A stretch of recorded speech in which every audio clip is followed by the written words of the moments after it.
Good morning on this August 17th, the birthday of one Honorable Marcus Garvey. As we dive into a few topics on the level set, we thank you for joining us. I have the pleasure of being with Dr. Charles Alexander and the Mike Jones this morning. And it's that time of year again where folks are going back to school, and we want to talk a little about some of these issues surrounding education and a few other things. So it seems like there's an idiot judge in Detroit that wants our attention this morning, and we may be able to give that fellow, although we didn't pre-shop him, but we may be able to give that fellow a few moments. But um, as we as we dive into the school year, gentlemen, Dr. Alexander, from a mental health standpoint, there are a variety of issues that are impacting students, parents, instructors, counselors from preschool all the way up and through grad school. As we look at those individuals, we focus on very, very briefly those individuals that are dropping their children off at school for the first time. I'd like to talk to you about what are some of the mental health and issues that we need to be aware of as we send our most valuable things into new arenas, and we detach ourselves as parents. Uh, when we're looking at this, let's say we're starting with, like literally the very first time, you got that little person that's going to, pre-K or K, depending on where you are. uh, Pre-K and K might not be mandatory, and so you got some children going to school for the first time in first grade, right? So if you're in one of those scenarios, hopefully you've taken some time over the course of the summer to to kind of talk it up, right? And so because what we have to look at for that little person that's going to school for the first time is really like the quality of attachment, right? And so attachment is fundamentally that bond, first and foremost, between the mother and the child, and then the father and other caregivers. And attachment starts at conception, right? And so attachment is literally predicated on, well, it starts, absolutely starts, when the child is conceived, and how the mom, the safety and security of, of the gestation, of the pregnancy. And so mom gets prenatal care. Great. If mom doesn't get prenatal care, less than great. Mom has a stable relationship, great. Mom doesn't have a stable relationship, not so great. Because all those things affect life, the developing fetus, and then baby in the womb. And so if there's a lot of chaos, a lot of anxiety, then there's substance abuse, any of that kind of stuff. It impacts the fetus and developing baby. And it also kind of is a precursor that there's a high likelihood that upon birth, if there wasn't a good pregnancy, then mom could still love her child, but the mom may not be attached, and subsequently the child is not going to be attached, right? And so then we go through those early years, and if we're not intentional about improving attachment, and intentional about kind of fostering independence, literally putting that little person down and letting him or her explore, explore the room. Like one of the ways that you get it figured, there's a concept called object constancy, right? And so object constancy is kind of like when you're playing peekaboo behind the, behind the door or behind the wall, and you do like the hey, hey, like the child knows you're gonna, they learn that you leave and you come back. And so you have to, that has to be established. You got to have attachment and object constancy by the time your child is going to school. Otherwise, kind of what you get is, you know, a child might be excited and you drop them off and you have a meltdown. Now, you can have that meltdown even with a securely attached child, just because school ain't home and you're leaving and you didn't immediately come back. You walked out the door and this time you ain't popped back. And so, but a well-adjusted child might have a little upset, and but soon the environment takes over, assuming that is a safe space. And you know, and he or she starts to kind of acclimate to the school day, and then they get on. And then, you know, the first day is fine. And so, but what probably should happen for folks, and particularly those who still have a little more time before the first day starts, is, you know, you want to create a routine, and you really want that routine.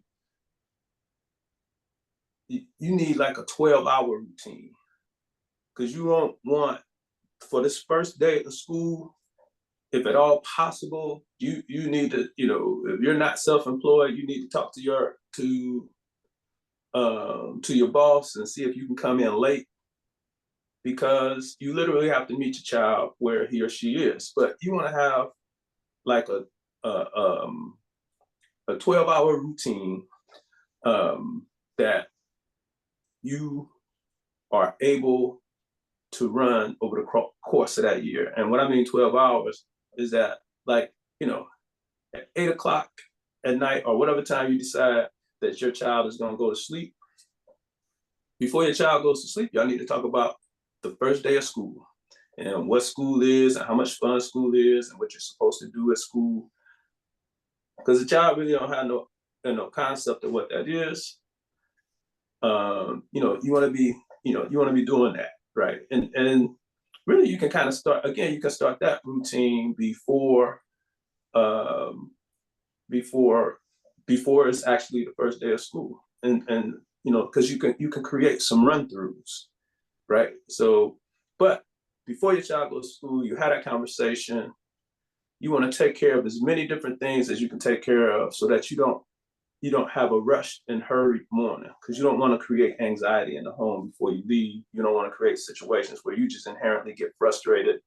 Your child feeds off of that frustration and anxiety. So take care of as many things as you can take care of, you know, before you put your child to sleep. So, you know, you and your child may make lunches if taking lunch is a part of that school experience. You want to get the child's school clothes out, lay that stuff out. You want to get all the supplies, lay that stuff out. And you want to involve the child in that, because we're starting school tomorrow, right? And so you kind of want to create some anticipation, and you want to talk about what's going on, so that the child has some reasonable expectations of what the day is going to look like.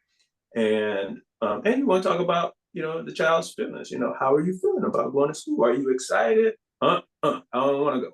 Well, now we got to have that conversation. Well, why you don't want to go to school? And the good thing about having those conversations is that is the beginning of like health and mental health literacy. We got to give our little people the language, right? And you know, so like, I don't want to go to school. Well, why you don't want to go to school? Are you scared? I think so. And then y'all talk about what scared is. You know, are you excited? Yeah. Okay. So you know, so you want to start to have your child be able to name thoughts and feelings. So that's all a part of this preparation.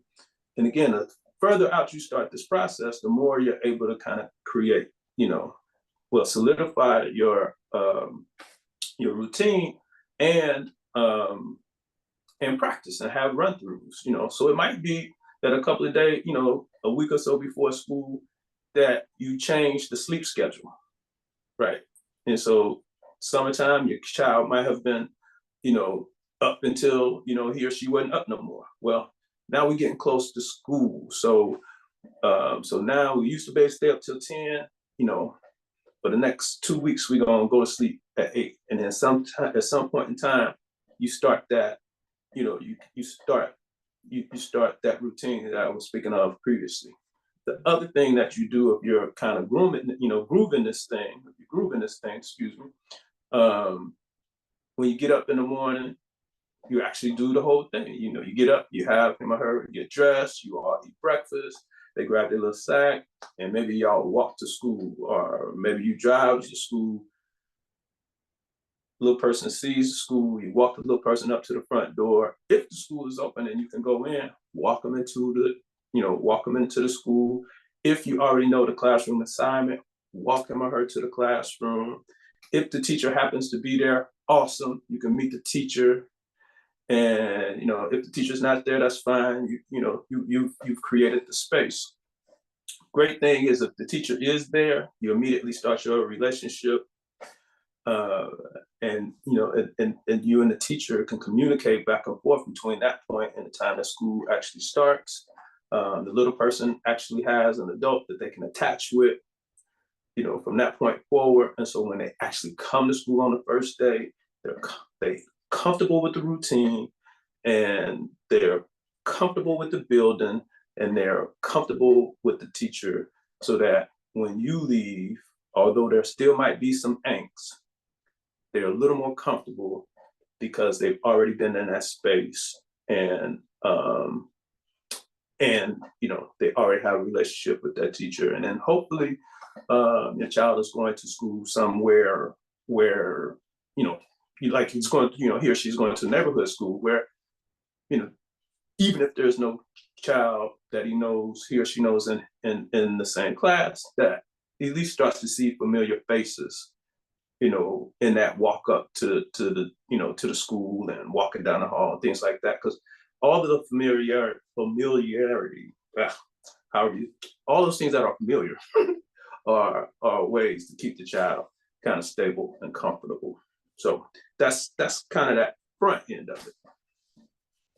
That is awesome. I'm gonna turn to D. Mike Jones, and you know, we've loosely had conversations over the years of what our objectives should be in these school districts, and with our children. As you reflect back on raising your children, what should every parent's objective be in sending them to these schools at this point? As I was listening to Charles, uh, really sound parental guidance for sending a child to school, especially your first child going to school. All I could think about was the complexity of being a human being and raising a child, because all of these are socialization processes. And while those were that was excellent personal advice, it doesn't work well in the nature and structure of society that people live in now, because it almost presumes a child-friendly environment. I would say that it kind of resembled me going to school on the first day, and I got to go back 70 years to remember that, but that's kind of how school was. The whole notion of the neighborhood school, etc. My oldest sons are almost as old as you guys, at 51, 50 years old. And their first time experience was a lot like mine, not identical. I would suggest for my grandkids, who 3 are now grown, their first day of school didn't look nothing like that, because of the way society has evolved. And I think what Charles outlined is we're social animals. And by social animals, I mean we live in groups. There's no anthropological record of the individual human being, the autonomous individual. So everything is a socialization process, particularly for young people, little people, as Charles said. And I think there was a time, not that long ago, but where we had a child-centric society. I mean, it wasn't necessarily the most humane society, or it was, it was a lot of inequities in it, but it was sensitive inside of the context and norms of its time to what you had to do for children.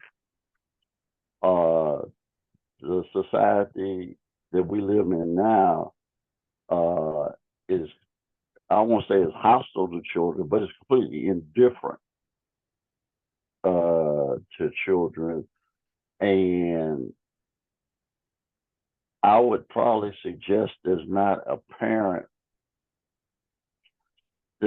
working parent or parents, even if the two people are together,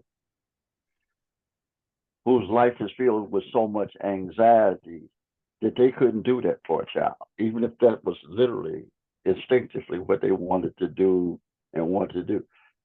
Their life and the indifference that society and this kind of economy, the nature of American capitalism, puts parents at a complete disadvantage. I'm thinking about in France when someone has a baby, it's the first child I know. There's a assistant carekeeper that comes and makes just be there every day for the first couple of months to help the new mother understand all the things that Charles talks about. The whole notion of breakfast and lunch, if before you leave for school, presumes a mother who has the time and latitude to actually do that, to take a child to school in the building. That literally doesn't happen now. So we have an educational structure, an approach, our structural approach to education, I think I want to say it like that, does not address the realities, the social realities of the child and the parent today. And before we started, I mentioned something, and Larry told me to save it for the show, so I'll say it now so I won't forget it. My takeaway from being on the State Board of Education, and I didn't get involved in education until I was at the back end of my career. American education isn't broke so much as it is obsolete, that it's a structural approach to socializing and educating children that is a product of somewhere in the 20th century, really 19th century, if you want to think about the schoolhouse model. And this is I went to school in the middle of the last century. We're in the third decade of the 20th century, and we still do school structurally the way we did it when I was in school. There's literally nothing today that works like it did in the 1950s. Okay. And so you don't fix, you fix broken things, you replace obsolete systems. So what makes public education public is the accountability. Okay. If it's not publicly accountable, then it can't be a public school. So a charter school can never be a public school because they don't have public accountability. A public school system can use really totally different kind of models to get education done, as long as that is governed and accountable to the public. It's governed by the public, accountable to the public. So I think we really need to have a conversation about what does it mean to educate and socialize children, or socialize and then educate children in today's world, where literally most parents work. We don't have extended families. You guys probably did. I know I did. I grew up in the neighborhood I went to school in. So I knew the same people for the first 18 years of my life. Okay. I didn't leave the village till I got grown. That's the level of social stability that there's probably not a child on the planet. I know in America, in urban America, if they're Black, that has that experience today, that says, I've known somebody all my life. Okay. And for me, it's just not some people. Damn near everybody I knew initially, I had known all my life. And that level of socialization and social stability that Charles was alluding to is a profound necessity in integrating people into the social life of a community. And so we kind of started this conversation both in our green room when we were talking about test scores and some other things, and that got us into this. But for me, we don't fix the problem because we don't understand the context that the problem is happening in. And we need to begin to rethink, how do we do this in today's world? I think kids struggle with reading because nobody reads anymore. I mean, we don't get information that way. So reading was an absolute necessity 200 years ago, 50 years ago. You can listen to a fool on Twitter and get information. You don't. So I mean, the whole notion of reading a book, having literally to sit down and concentrate that long in this culture, in the culture of this country today, that's a skill set I don't know where a child would develop that. I don't know where in this socialization process they would develop the proclivity to want to sit down 2 hours and read something. And here's the importance of reading, and I think literacy is the key to all of this, and particularly nonfiction reading, because to read fiction requires you to imagine.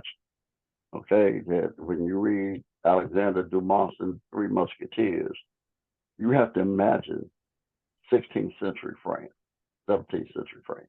You know, if you're reading anything, you have to put yourself there with the author. And I would suggest that one of the keys to people being successful is their capacity to imagine something different than where they physically are. And then out of that, figure out, how do you get there? And some of that happened in school because you read and stuff, but I think our systems, if I look at America, and education would be the easiest one to talk about, but our systems are collapsing and we don't have anything to take their place because we're not willing to acknowledge that they're obsolete or no longer relevant to how we live today. But what those systems do still need to be done. They just might not need to be done exactly the way we do it now. You don't have yellow pages or a phone book because nobody needs it now. You don't give a kid a quarter for change to use a pay telephone because there aren't any. And these were all social tools that was part of everybody's life when I was growing up, and I suggest even when you all were growing up. But we've made no adjustments to this almost revolutionary change in the way we live everyday life. And that I think And I wonder if that's because a major part of education is uh, to select and stratify, to inculcate and to increase assimilation into an already established system.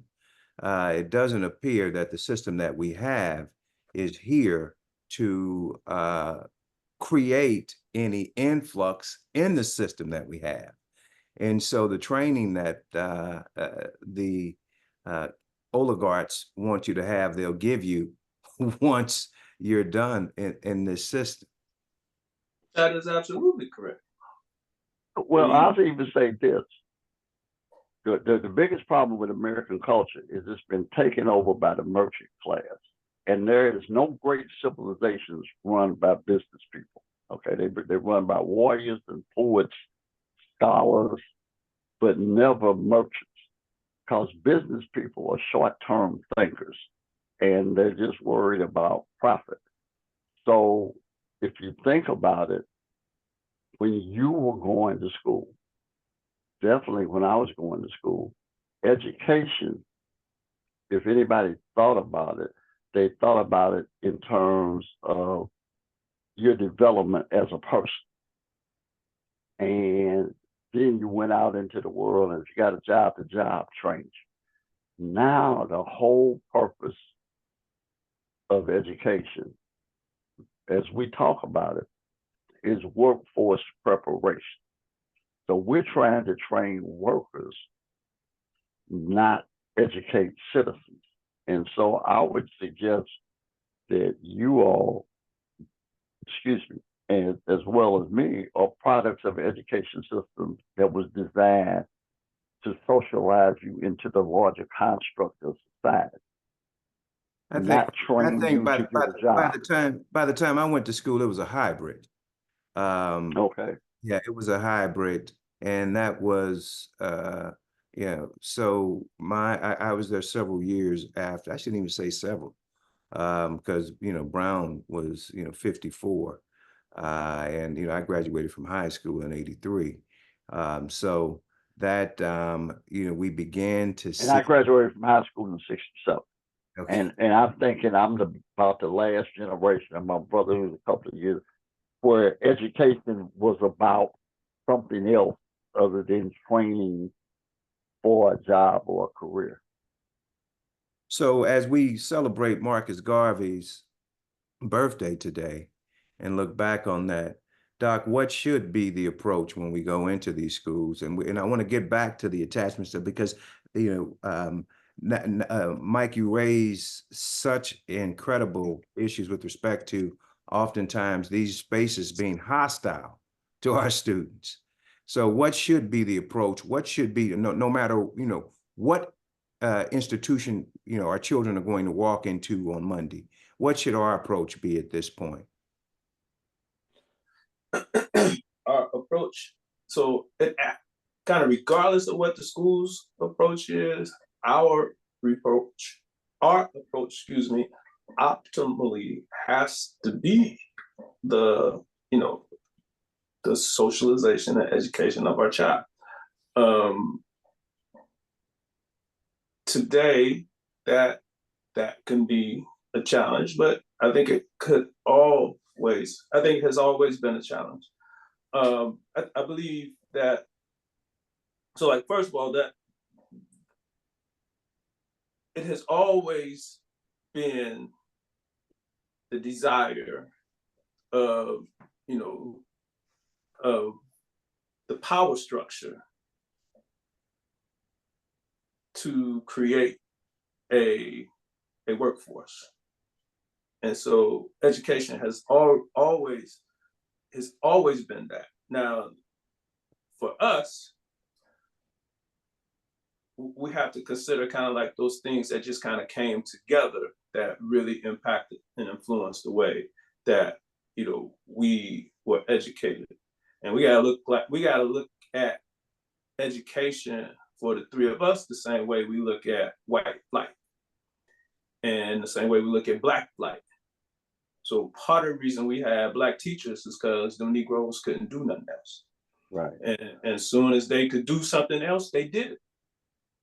And so as much as, you know, as much damage as, you know, the system might have done in, you know, deconstructing black schools, you know, we had the same impact in that space as we've had in black communities. When we could go, we fled. And then education became a secondary piece. You know, by the time I went to college, you taught because you couldn't do nothing else. And so we were literally creating a system in which, you know, there was just no value for teaching, right? So we weren't necessarily creating safe spaces for little people, you know, and so then we end up in teaching, and so we also need to look. So we need to look at the school, the institution of the school, as a microcosm of society. So just like we talk about the entrepreneurial politician, you know, we got the entrepreneurial teacher. We got folks who teach because they need a job, not because they love black kids, right? And so there was a time when we probably had that. There's a time when I got one spanking ever in school, and I got it from Dr. Gibbons. Wow. Right. Wow. And for those of you all that don't know who Dr. Gibbons is, he is a titan, and he, you know, may he rest in peace, a titan in education. Ironically, it's one of Charles's frat brothers, but we have a school here in St. Louis, the school in Webster Groves, named after Dr. Gibbons. And Dr. Gibbons was the president for Harris Stowe State College, which is Harris Stowe State University for years. He's the one that got Harris Stowe the Black accreditation. He chaired a board that oversaw, I think, Lincoln for years. I mean, we can go on and on and on about Dr. Gibbons, but that's ironic. Go ahead, Doc. And the point in that is that by the time Dr. Gibbons got me, he had 4 other Alexander children. He knew my parents, right? And then when he left, and he only had me. He had me kindergarten, and pre-K, kindergarten, and first grade. And then Ms. Burns came, but same thing. Ms. Burns, you know, as she ascended to the principalship, she had all 5 of us, right? And so, and we had teachers that had, you know, either had the Alexanders or knew the Alexanders. So by the time this little one came, they knew what they was getting. They knew my parents, the whole 9. And so we have, you know, we have less of that for a lot of different reasons. Not that it's totally gone, but in order to have that, first and foremost, you got to have stable community schools. That you know, is the so key. if you don't have the stable community school, you can't have it. That's correct. Well, you got to have stable communities, Charles, to Which have is why you stable don't have community stable schools. community schools, right? Right. And so we have, you know, such, you know, we have, you know, the particularly when we look at, you know, the city of St. Louis, that, and, you know, as you know, Mike noted, like, so our concept of the depopulation of St. Louis is off, right? Because, you know, I would make it relative to my youth. And I was 30, I'm 30 years behind at best when I do it that way, right? Like, because it hits its height in the 40s and 50s, right? And it's been shrinking since. And so those kind of, you know, dynamic changes, you know, impacted everything. And so And so we've just been seeing this slow burn. And so that, and so the other thing to consider is that, again, in the context of all of that, what I propose on the front end, that's the best case scenario, right? That's not taking into consideration, well, life, right? So we have to look at what we also have to contemplate in terms of, the development of our children are protective factors and risk factors, right? And so you come from uh,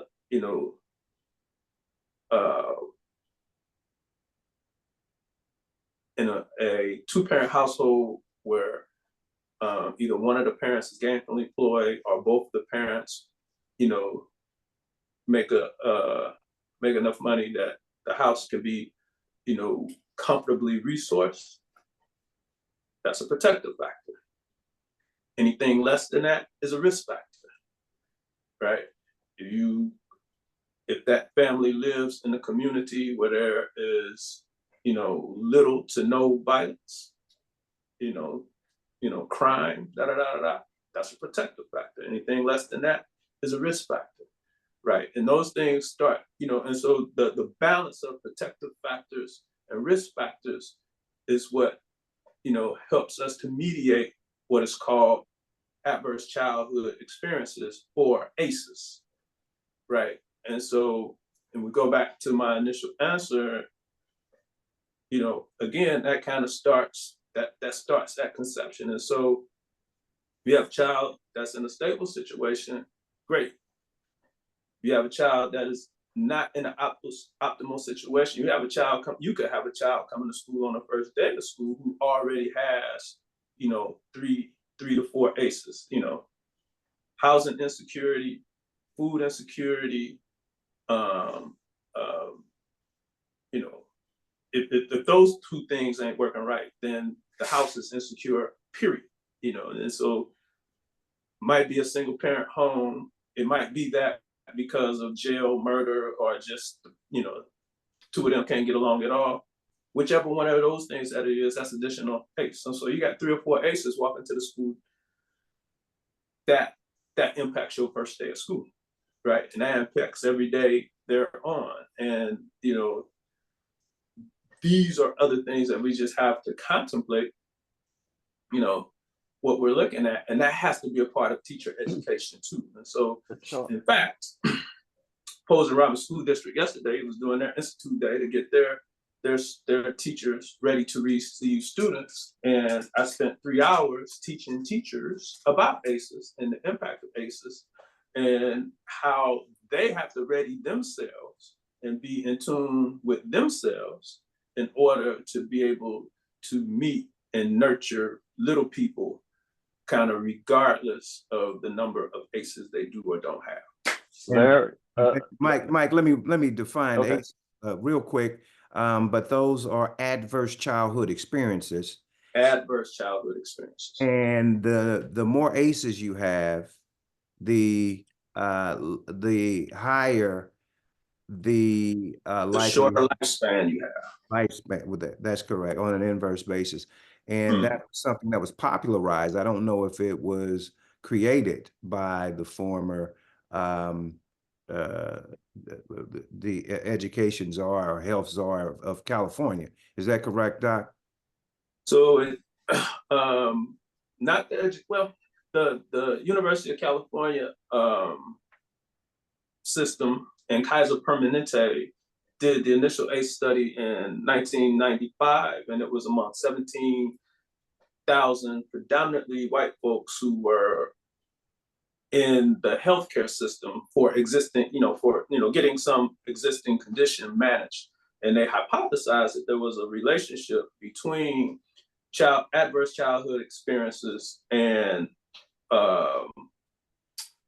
health in later years. And so they did the ACE study, and they found that was correct. And they found in that sample that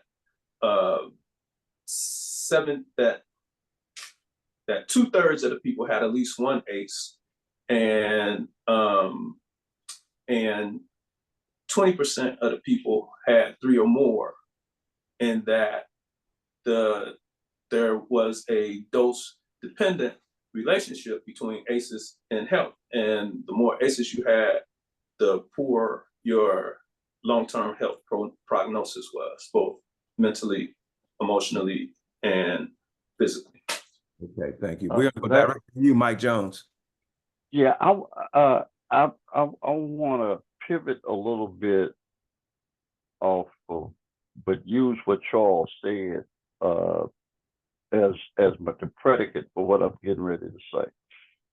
What Charles has just outlined is the observable results or problems that we currently are experiencing.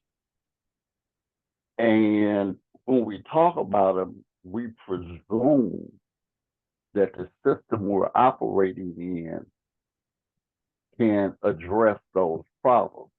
And I'm going to posit that we have those problems because the system that we operate in no longer works. Okay. We've always had adverse childhood experience, but we also had a social structure that, in the context of its time, mitigated those.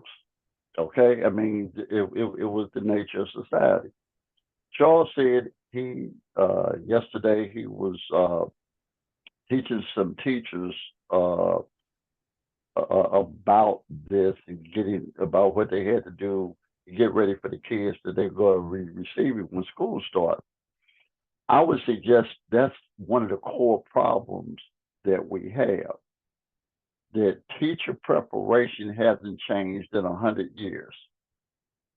And we are not training teachers to be able to be prepared to educate the children that are coming to school today. We're still training teachers to educate Larry and Charles. Okay, you guys. Okay, that's what and literally we don't have a teacher shortage. We have a shortage of teachers for certain things. But we produce more teachers than we need, and we produce them because we've got too many damn teacher colleges. And the dean of the School of Education is not going to eliminate their School of Education, because I want to say in Missouri we got 26 schools of education at in colleges and universities around the state. Probably don't need more than 10 or 12. So the question is, why you got 26? Because somebody makes a living and they got a career because we got them. So that's one structural issue. Second structural issue is the model that we use for school is easily 100 years old. School starts at 8:30, it's over at 3:30. Kids come presuming they've had breakfast, whatever, and when they leave at 3:30, the school doesn't worry about them because that becomes somebody else's problem. And maybe 75 years ago, when we had stable communities and extended family, a 10-year-old leaving school at 3 o'clock, or 3:30, even if their mother and father worked, maybe their grandmother still lived with them or lived upstairs in a 2-family flat. So somebody took care of the 10-year-old, because no 10-year-old should be on their own at 3:30, and their parents can't get home till 6 because they're at work.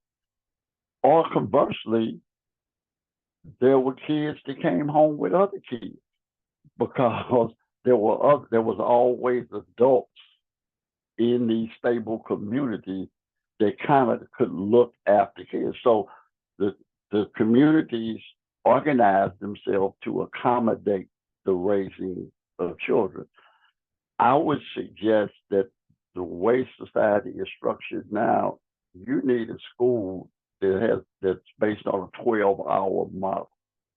you got to presume that everybody's parents works and nobody has the time to do what my mother did for me because she didn't. And that fix me breakfast every day. Okay. Every day I went to school from kindergarten to high school. I could have breakfast because my mother fixed breakfast. And we got to presume no kid is coming to school with breakfast. So we need to have a structural format that we feed children. We kind of prep them in the morning to ease them into the school day, whatever the day. And let's say instruction starts at 8:30. We also have to presume when school is over at 3:30, you can't turn that many 8, 9, 7-year-old, 10-year-old children just loose and on their own. So you need a school format model that has a place to maintain and support children till their parents get off from work. At one point, in a lot of the jobs I had, I was executive director of Herbert Hoover Boys and Girls Club for about 4 years. And I remember the board used to want, these programs and how do we be relevant.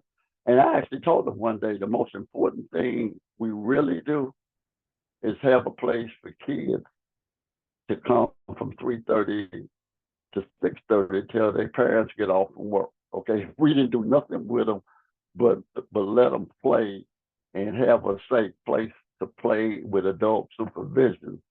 That was an extraordinary benefit to those parents. So our schools are not built for, so we even got the wrong infrastructure. I would suggest the buildings that we create to educate children in, how we organize the time and the program. And I'm not saying teachers teach for 12 hours. I'm saying that a school system that is dealing with today's child and the circumstances of today's child would create the infrastructure that says the instruction happens here. There's something that needs to happen before instruction and something that needs to happen after instruction. And the best institution in society to do that is going to have to be schools, because the one thing that's still true is a child will spend more time at school from the time they're 5 to 18, from kindergarten to first grade till they graduate from high school, than they will with their parents. Okay? The only thing that they will do more, spend more time doing than going to school from 6 to 18 is sleep. And our schools are not structured to deal with the society and the child of the 21st century. And we're not even talking about it. I mean, so it's not that I have an answer, but everybody is talking about what we did or how come we can't do that. And everybody's moaning and bitching about stuff that, put like this, if you had a car without power windows and you still had to roll the windows down, a kid would get in your car today and wouldn't know how to roll the windows down, because he's never or she's never seen a car where you actually had to roll the windows down. If you showed a child today a rotary telephone, they ask you, what the hell is that? Okay. And if you say, well, I tell you what, why don't you get an encyclopedia and look it up? And they tell you, I got a telephone. Okay. So what do I need an encyclopedia for? So literally, we are so out of touch with the physical reality of the lived experience of children today that these systems have collapsed all around them, and we're too particularly ignorant and unobservant and introspective of our human experience to even classist. deal with. Huh? I said, and classist. Yeah. So I mean, Because I think this that's what this the is education it, conversation is. yep, and so, so all those things that you noted, those are protective factors, right? Right. And if those things don't exist, then we can predict that the educational experience is going to be less than optimal Right. off the rip, right? And so, uh, so like when people, so those things in terms of how the school should operate, one of the one of the protective factors for me was the opportunity to grow up in the Webster Grove School District, Mm-hmm. right? One of the protective factors because of that was that Dr. Gibbons created what was probably the first magnet school at Douglas Elementary School, and and even when the second desegregation order came and they redistricted, and I then had to go to Avery, in the main, although the school was in hostile territory, in the main, once I got into that building, I was in a safe space. And Avery too was well resourced. And they didn't always what I do know looking back is that they really just cared that I wasn't being a problem. And so like I could literally turn in anything and be done. But all I wanted to do when I got done was go to the library. And for that school, it still amazes me to look back at Avery. I mean, they had a bunch of Black literature. They had a bunch of Black books. And I just turn in what I'm gonna turn in, I get a pass and I go and I get a book. It's third grade. And I go down to the library, get a book, and I come back, sit at my desk and read until we go to the next subject. And so I had those kind of experiences from then on through high school. And but the thing with Avery, it was that for most of the school year, Avery was open 6 days a week. And so on Saturday mornings, we had recreation up at the school, and we could go and play, do whatever, crafts, photography, and so that's the benefit of the Webster Grove School District. It's a well-resourced district, and it has the potential to provide a solid education even for marginalized people, and so and I'm not, I mean, other than the obvious, I'm not saying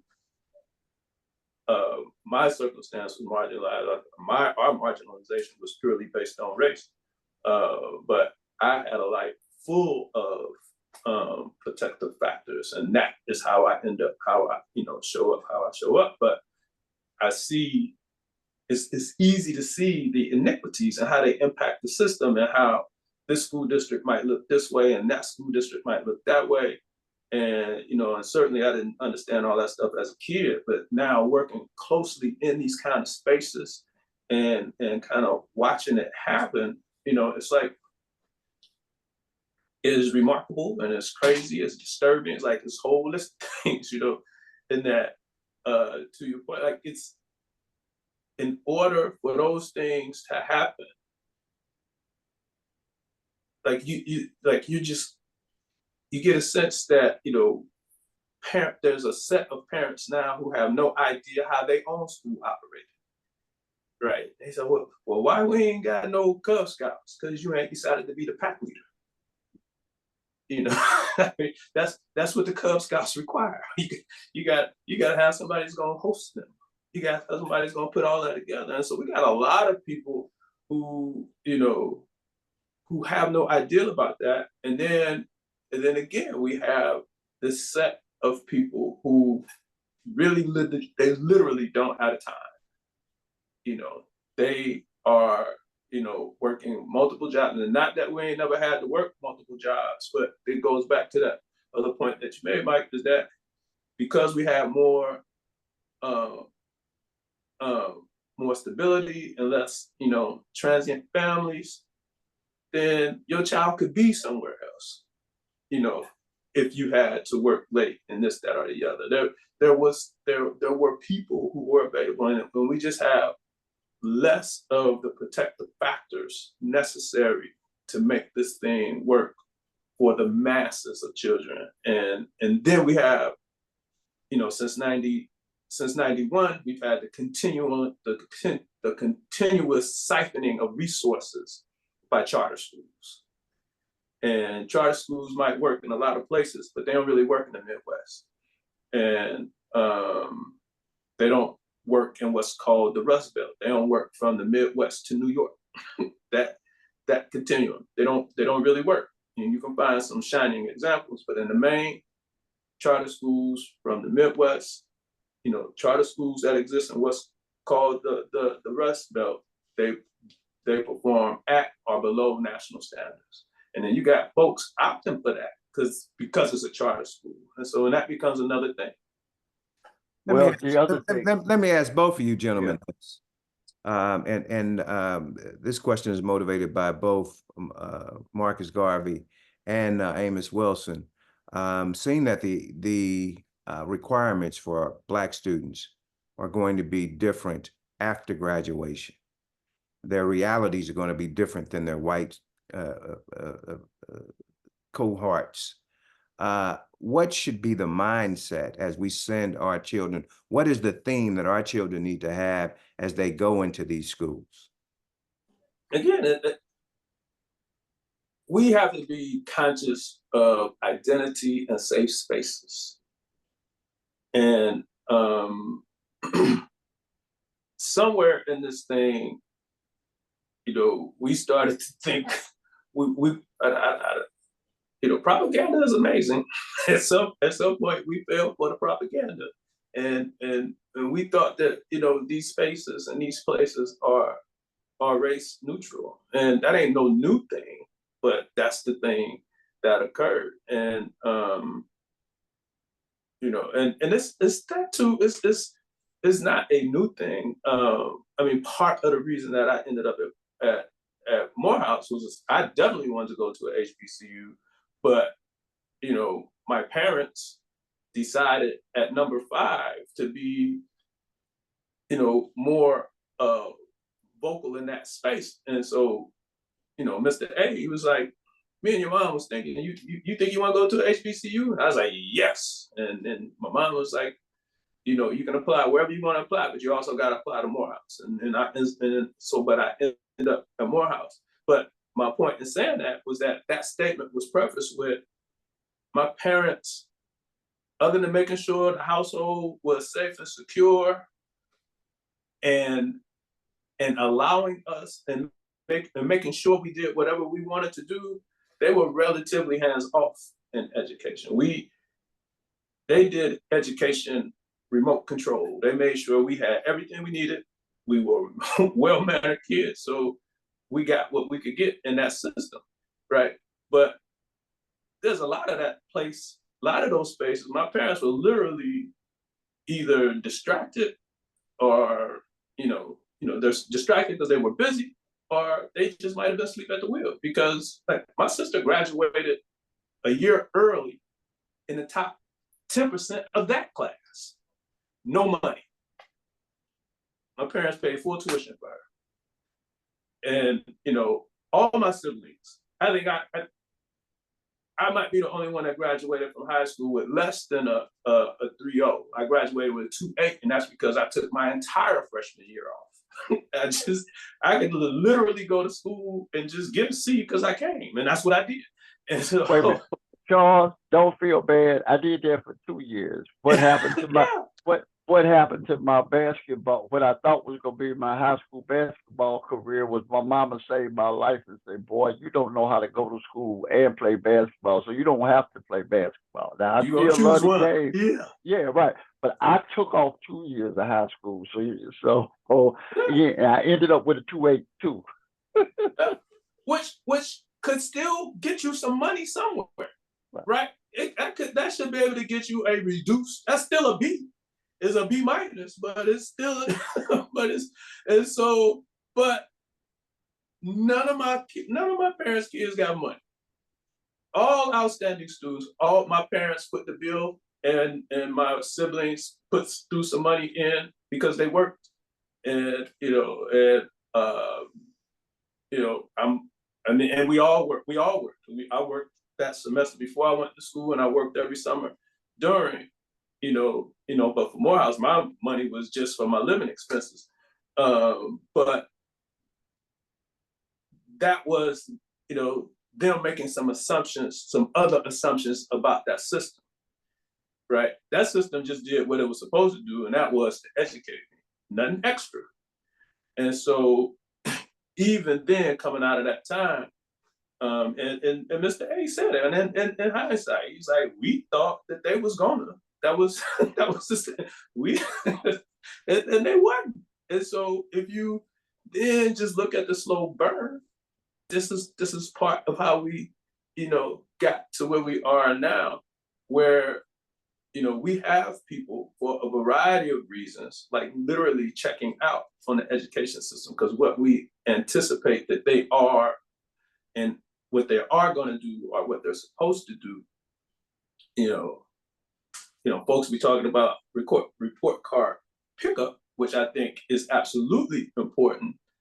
But relative to all of the stuff that we don't do parentally relative to education, that's the least of it, right? And so that's just that is really just a symptom of parental disengagement with the education of their own children. So back to your question, not only we need to make sure we're sending our kids to safe spaces to the degree that we can, and we have to be engaged in the educational process, and we have to have those fights that are necessary to have. Now, the other part of that we got to know is that we got traumatized parents, and I'm talking about having educational trauma. We have parents who are literally scared of school, and that impacts their interaction with the school, and that impacts the quality of education that their child can get. Charles, I'd like to do a side riff on what you said. I don't think, by and large, I think your parental experience was the same as mine. Everybody expected me to go to college. Didn't nobody have a clue about how I was going to get there. How to go. Yeah, include me, okay? So ended up, I caught the bus and went to the University of Missouri St. Louis down Natural Bridge. Beaumont was at one end, UMSL was at the other. But the reality is, going back to your ACE concept, we had minimal adverse childhood experience. Everybody has adverse childhood experiences, but the culture, the stability of our social environment basically mitigated those.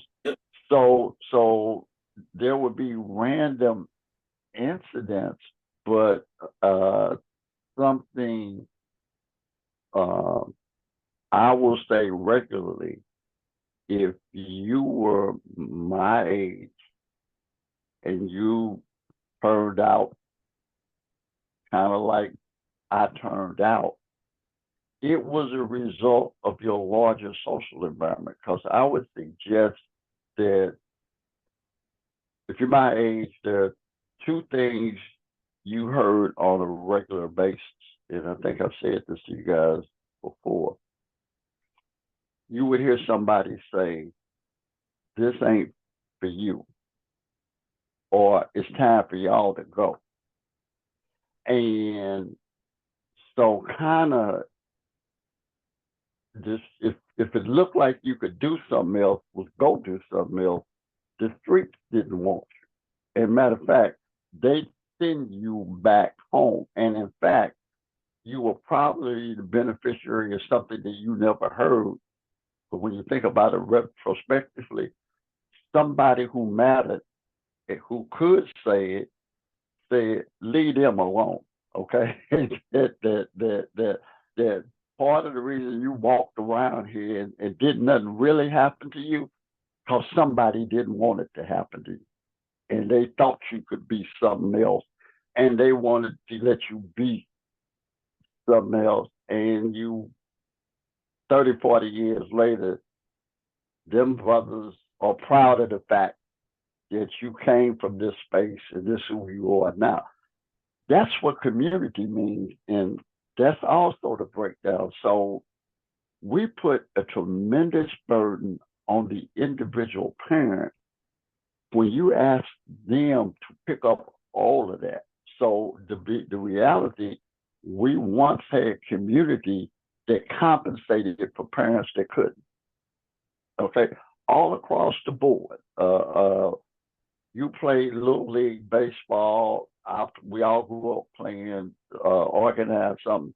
There was never a kid that couldn't play on a team because they didn't have the money for the registration or a glove. I never saw it in my entire life. Okay, and as a kid, you don't think about how that happened. If somebody came home with somebody, your mama would make everybody eat. She didn't ask them if they were hungry. She just made everybody eat. And when you think about it, there was brothers that came home with you because they knew they would get something. That you didn't think about it like that. But the fact that people were struggling with adverse conditions, children had other role models, outlets. So I would suggest that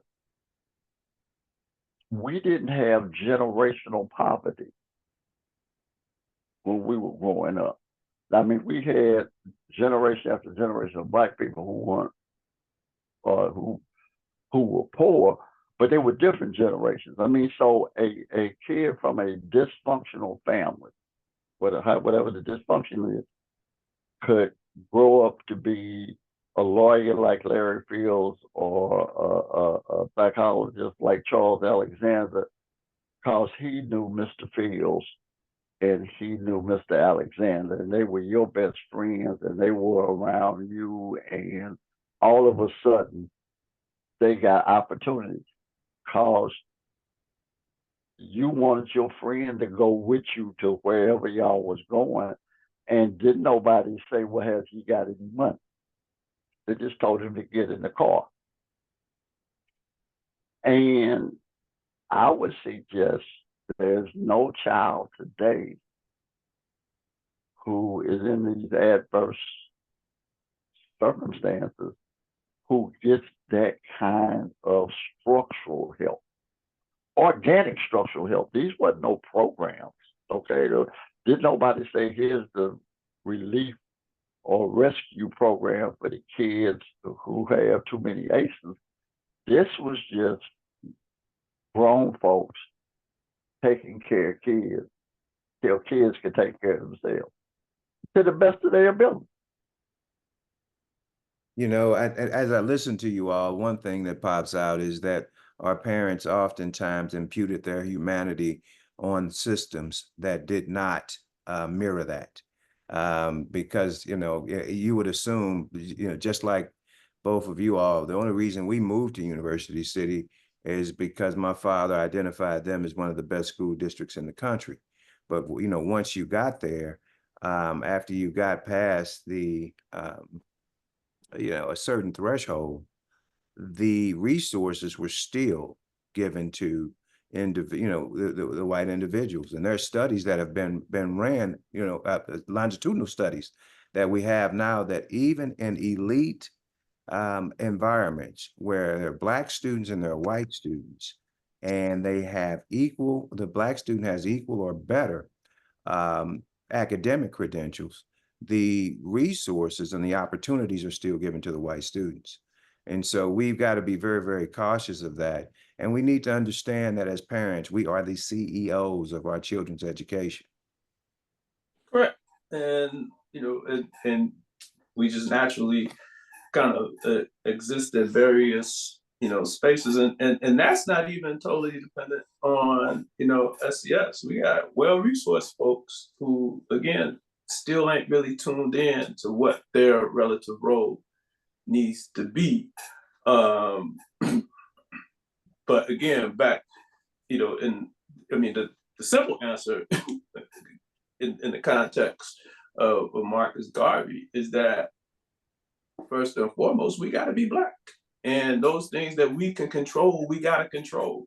And so even if we have to send our child into a hostile environment because that's where we live, in that hostile environment, meaning the school, we are responsible for building out that support network that buttresses the effects of whatever adverse childhood experiences could occur, in that school or in, or, to and fro, so we have to, so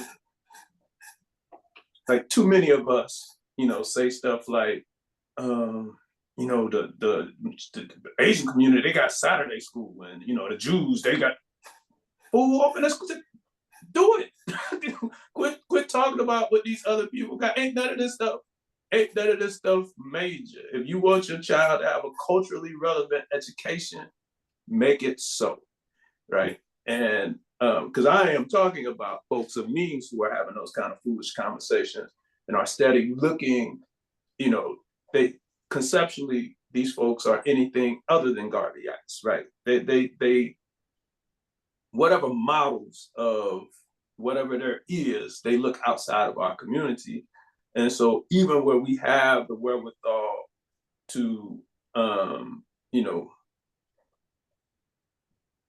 to really, kind of, to build and mold and shape our children's, identity and sense of self and efficacy and Black pride, all of that, all of the cultural relevant things that we want, many of us opt out. And I do a considerable amount of business with parents who are making decisions between public and private school. And I tell them all the time, like, if your public school is fine, then that money that you spend in tuition, you could be spending on enrichment activities for your child. But so many people would prefer to pay tuition because they assume because it's a private school that it's necessarily better than the public school. And that ain't, I know it depends on where you at, but that ain't always true. And people think the same, again, like with charters. The only thing when they opt for charters, they ain't typically got to pay. They just got to pay for uniforms or whatever. But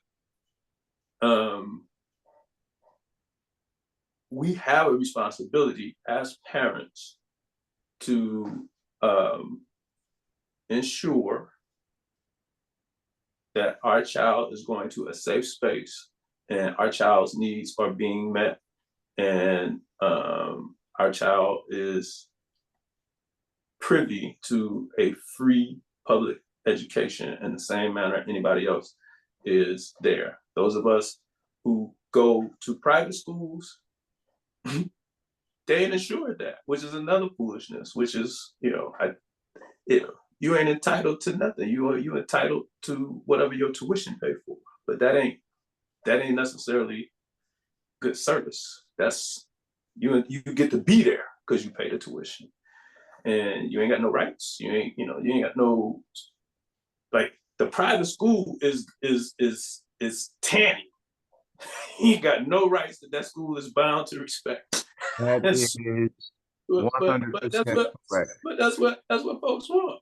It's going to work for X number of people, but you really need not have no adverse circumstances if you're going to put your child in a private school, because the private school ain't bound to meet those needs. And so if you're resourced and you can do it, then it's great. Anything other than, a stable and, circumstance in which the wherewithal exists, private schools probably just not the best place. But with all of it, whether it's private or public, charter, it all kind of comes down to the same, is that our child's well-being, even though they're in the care, of these alternate caregivers for the majority of their time from 5 to 18, their education is still our responsibility. It's not those people's responsibility. It is our responsibility. And that's the missing link. You cannot pass that responsibility off to anyone. You can go and get resources to assist you in in carrying out that fundamental choice of educating, well, actually fundamental need to educate your children, but the onus never leaves the household. That is your responsibility. All right. And you have to try to find things like, again, protective factors, Cub Scouts, Indian Guides, Junior Achievement, Inroads, DECA. I've been in all of it, and sports. So I always had somewhere to be. And the arts. And and so all of those things, and I was in the youth group in my church. So I didn't have an overwhelming schedule, but I had a full schedule. And so my parents could do what they needed to do because there was always somewhere for me to be. Right. Now, I do understand that everybody can't do that, but, we have to find ways, and that kind of gets back to Mike's point. That's why we need some of our schools to act a little differently, even in that regard. And here's I'll make it the political question. Because as you were saying, I always had some place to be. I grew up in St. Louis in the 50s and the 60s, and St. Louis was still a big city. It wasn't as big as Chicago or Philadelphia or New York, but it had the same kind of infrastructure, culture, politics stuff. It was a big, matter of fact, it was one of the top 10 cities in America. Nobody would believe that now, but that's the city I grew up in. So nobody today would believe that there was a time where the city of St. Louis had 2 public hospitals, because that's how you provided health care to people who didn't have insurance, and most people didn't have insurance. 2 public hospitals and a full-time parks and recreation department that actually programmed year-round.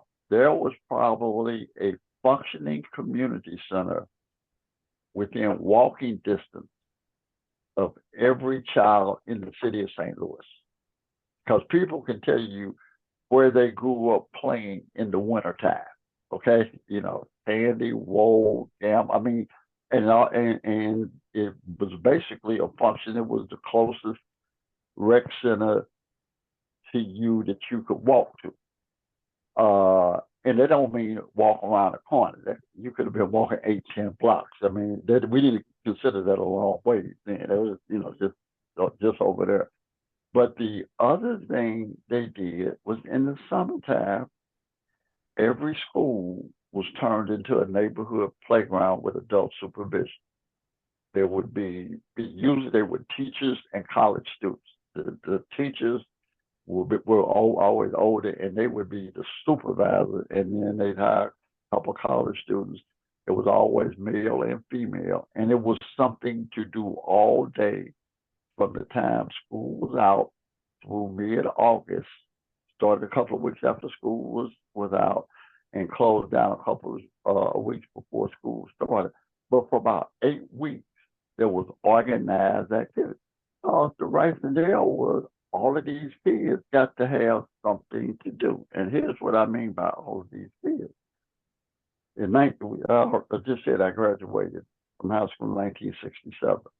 There were 115,000 children in St. Louis public schools in 1967. And that didn't count the 5 Catholic high schools, as well as grade schools in every archdiocese in the neighborhood. So there literally was, in every neighborhood, a school within walking distance, but usually Catholic and public. But the whole point is, we had a society that produced the infrastructure they thought was appropriate for the time to support children. From the you could say from the 70s, but definitely from Reagan and this neo liberalism, repurposed laissez-faire capitalism, you start to strip away that infrastructure. So what you describe as a child going to Webster Public Schools, what I could describe going to St. Louis Public Schools, not that we were special, we just had better public infrastructure to support us being, which mitigated the opportunity to have ACEs, adverse childhood conditions. What we have done over the last 30, 40 years is stripped all that stuff away, left it to parents to solve that problem that's bigger than them, because your parents couldn't have solved it, my parents couldn't have solved it, but they didn't have to. As a society, we put in place, these are the things children gonna need growing up, if for no other reason, so you can keep coming to work and don't have to worry about that. So, about where your little person is. Yeah, exactly. So, oh, and the other thing is, we all had great mass transit. So any place that was too far to walk, you could catch a bus, and buses came every 15 minutes to take you anywhere you wanted, anywhere you wanted to go. So this notion of this myth and scam about the superiority of markets and that there's a market solution to every problem is pure unmitigated bullshit. And anybody who believes that also believes in fairy tales and other empirically unverifiable propositions rather. And so the real question for me is, in the third decade of the 20th century, what does the public infrastructure need to look like to do what it did in the middle of the 20th century? Okay, that's what I'm saying, obsolescence, that what we had when you were a kid, when I was a kid, wouldn't work today, because this is just a completely different set of circumstances. But what that infrastructure did, we still need done. So the question is, what does that look like today? And in addition to the infrastructure, we don't have a good grip on what is. And so, and you noted this early in the conversation, Mike. Black kids go to college and major in education. Right. But we as a community haven't done what is necessary to have a landing space for them. And so, as a result, we know the enemy gonna do what the enemy does, hence 87% of teachers are white women. But again, if we were more active in school boards and things of that nature, then we could have a greater impact. And we could create these landing spaces. And so so that's the thing. I have arguments all the time here, this just kind of brought a conversation just about like career choices. Like, we have people who have just decided that, Black folk can't be nurses. The Filipinos got it on lock. That is pure lunacy. And there's, white folks got it on lock, like they got everything else on lock. White women are 75% of the nursing field. And then, but after that, it's us. More of us are nurses than Filipinos, but we got It's more of us nursing. We have a great, well, I said, well, definitely a greater percentage of us are nursing than all Asians combined, right? But, you know, we opt out because they got it on lock. Like, we cannot afford to be, you know, indifferent and casual about career choices, because we need everything. And so we have to be intentional about the whole piece. We have to, and that needs to start like,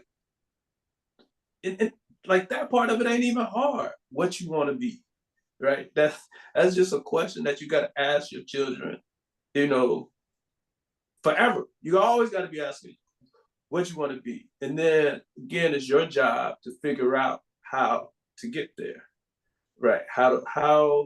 What kind of things, da da da da. Now, what we know fundamentally is my child got to know how to read, write, and do math.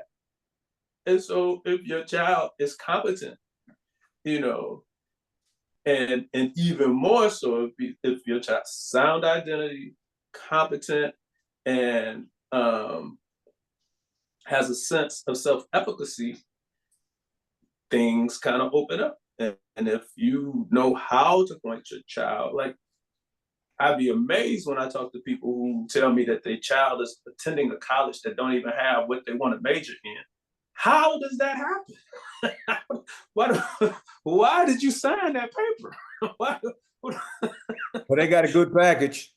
it's like, why did that happen? How did, you know, and so can you pivot and can you chat? You know, it's like we, you know, so much of this stuff that, and again, I ain't talking about folks that, you know, be first generation students. I'm talking about folks that already went to college getting to that madness with their kids. And so we have to look at all of this. You know, you know, ain't nothing more frustrating than to talk to middle-class Black folks telling me, you know, I can't find no Black electrician. Negro, you wouldn't even allow your child to think about trade school, right? Black folks walked away from trade schools. You know, we made it easy for a district to say, we ain't gonna provide that service no more. We need Black mechanics, we need electricians, we need plumbers, you know, we need carpenters, we need all of this, but we be opting out of these things. Wait, Charles, hold the point. Here's the larger reality from the country standpoint, that MAGA Americans, and probably some other Americans, white Americans as well, plus damn near all of us, are still operating in 1950 America, when the United States was 85% white, 87% white, 12% Black, and 3% others. I think we always talk about the Civil Rights Act and the Voting Rights Act, but probably the most impactful revolutionary legislation of 1960s was Lyndon Johnson's Immigration and Nationalization Reform that took racial quotas off of immigration.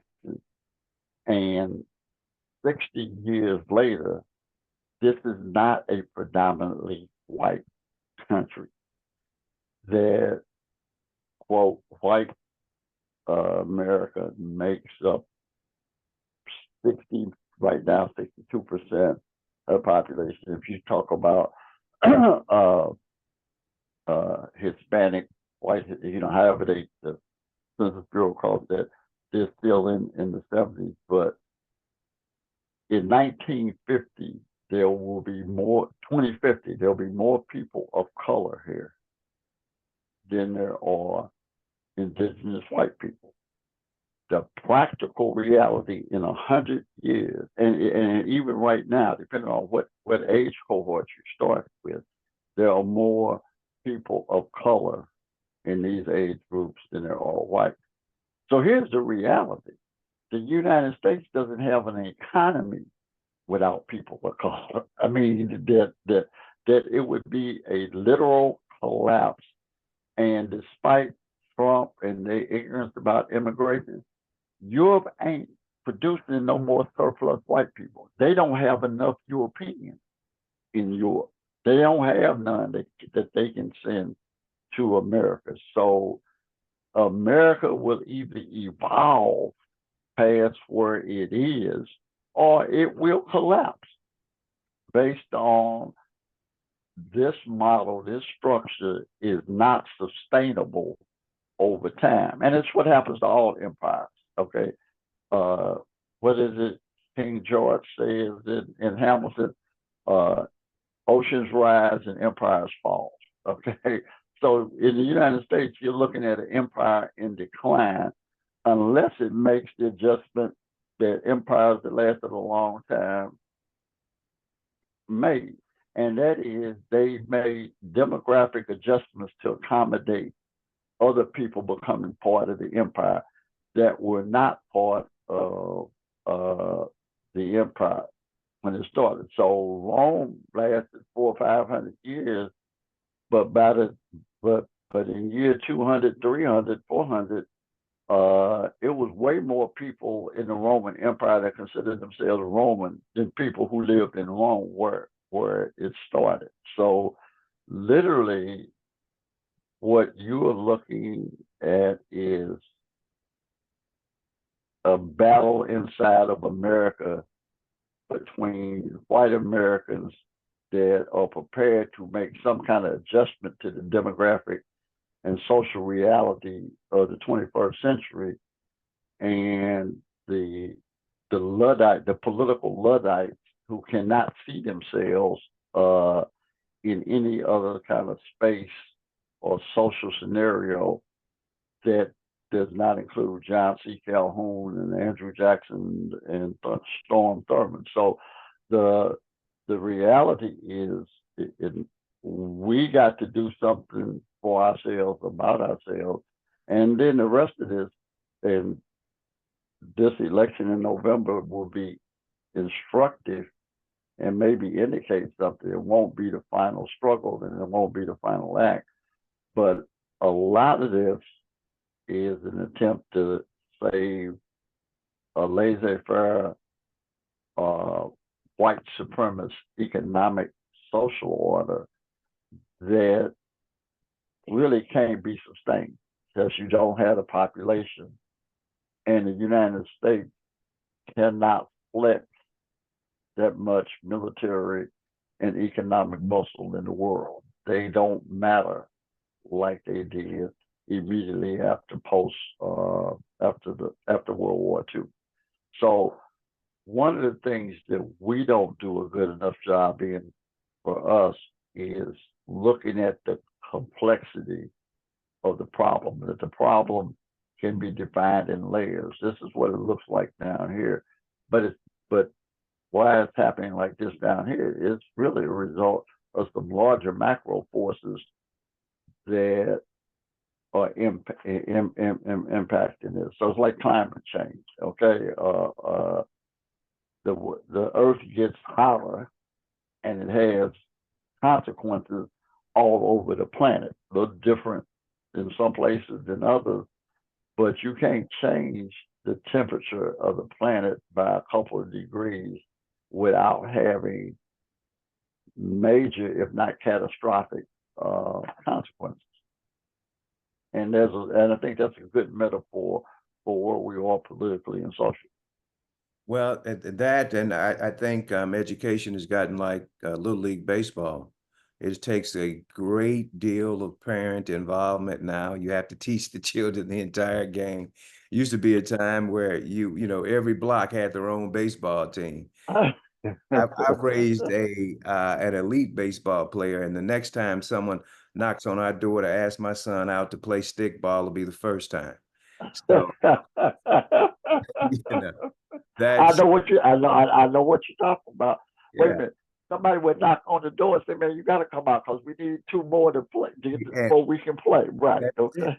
That's it. No, that never happened. He had buddy across the street that was incredible at baseball also. They would play catch, man, but they, those games are gone. And that's how baseball has gotten. I mean, education is the same. So I'd like to get a couple of things that you all would recommend for every parent, no matter where their child is on the education strata, that they do this year and carry forward for the betterment of their child as we wrap up. And we wanted to touch on Judge Kenneth King and his criminal behavior in Detroit. We hadn't forgotten about you, Judge. If it's the Lord's will and we live, we're going to deal with you at length next week. But gentlemen, as we wrap up this educational show, please give some advice. One or two quick working points for parents as we go into the school year. E. Mike Jones. No, I'm a long way from parenting children, and so I think the advice Charles was giving at the beginning of this, I think he can reiterate, because I don't think enough people understand the importance of what it means to actively parent. And it ain't easy. It ain't necessarily rewarding on a day-to-day basis. It's just a job that you signed up for when you signed up for the baby. Okay, when they delivered the baby, this is the rest of it is the job. So if Charles would just, re-summarize his very insightful and detailed beginning, I think that's where you got to be. Not so much literally, but at a strategic level. You don't have to do this one thing, but this is how you need to think about how you approach this space. And Larry, your comment, you'll always be the CEO of your child's education. Charles and I said we turned out great, even though our parents didn't necessarily. But I would also suggest, yes, they were. The part of that they had to do, they made sure they did, which is why we were all.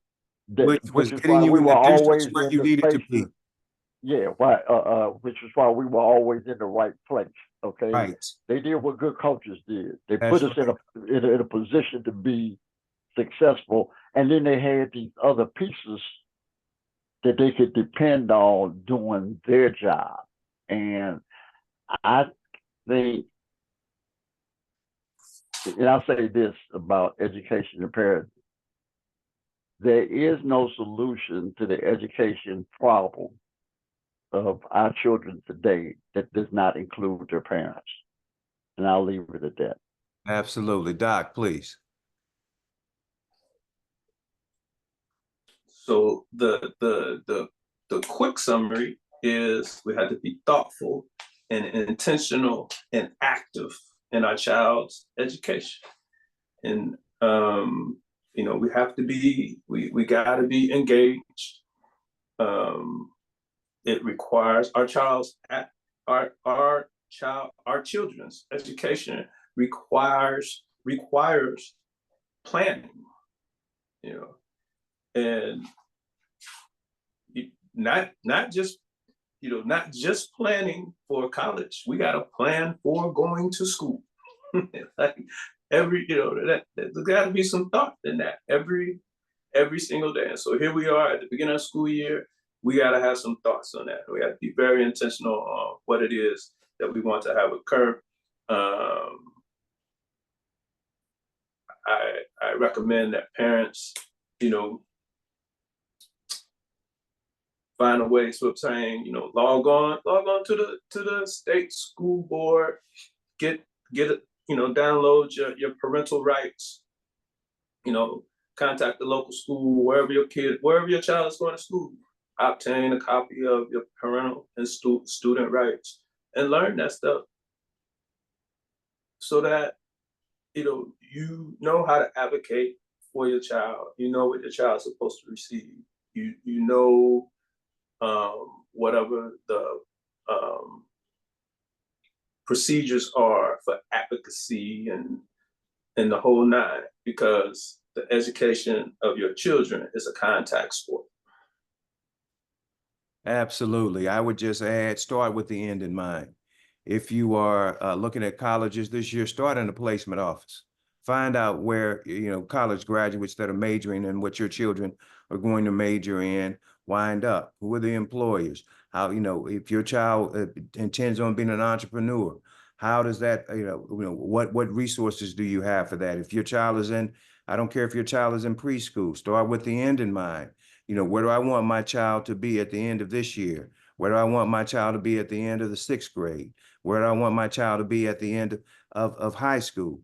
And that way we can guide individuals into how to best assist ourselves and our homes in providing the sources for our children, the resources that our children need.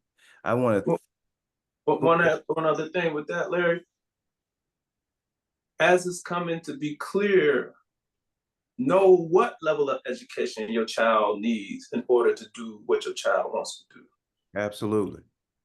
Everybody don't need a 4-year education. Some people don't even need a 2-year. Some people just need a certificate. So figure out what it is, and it's never too early to start. The only thing that can make career exploration, too early is to think about it in a formal sense, because you might not always be able to find, the stuff for the younger end of the spectrum. But it's never too early to start talking about what you want to do and what you want to be, and as you get that information, you start to shape. You utilize that information, back to your point, Larry, to shape the end result. I'm gonna I'm gonna say, I'm gonna add something to that, and take what I'll call it a minor exception. I think we spend a little bit have too much focus on the vocational aspect of education. Like, what do you want to do? And that's what education is about. And my advice, and I said this to some 5th graders once, and the next day the teacher came back, just sent me an email, said that's all they talked about the next day. I told them, don't focus on what you want to do. Focus on who you want to be, because what you do will change over your lifetime. But who you are is going to be who you are, and being focused. And I'll say this, and as my last comment, and this is what I got out of my education. My jobs have never defined me. I have defined my job, and that's because a lot of people in school, when I went to school, were intentional about my development of self. And something Dick Gregory, I heard Dick Gregory say 100 years ago when I was in college. He said, if you learn how to live, making a living will be the easiest thing you ever have to do, bar none. And so I would put that on top of whatever the vocational interest is, because you ought to want to do something that you're interested in, so law, whatever. So I'm not knocking that, but that's not who you are. That's just what you do. Absolutely. And the education ought to help you become who you are. Absolutely. It really does fill out some of the uncertainty that you have in yourself. Things that you felt but you could not be able to articulate is what education, a proper education certainly does. With that, we will sum it up. We want to thank you all for tuning in, and we look forward to seeing you next week.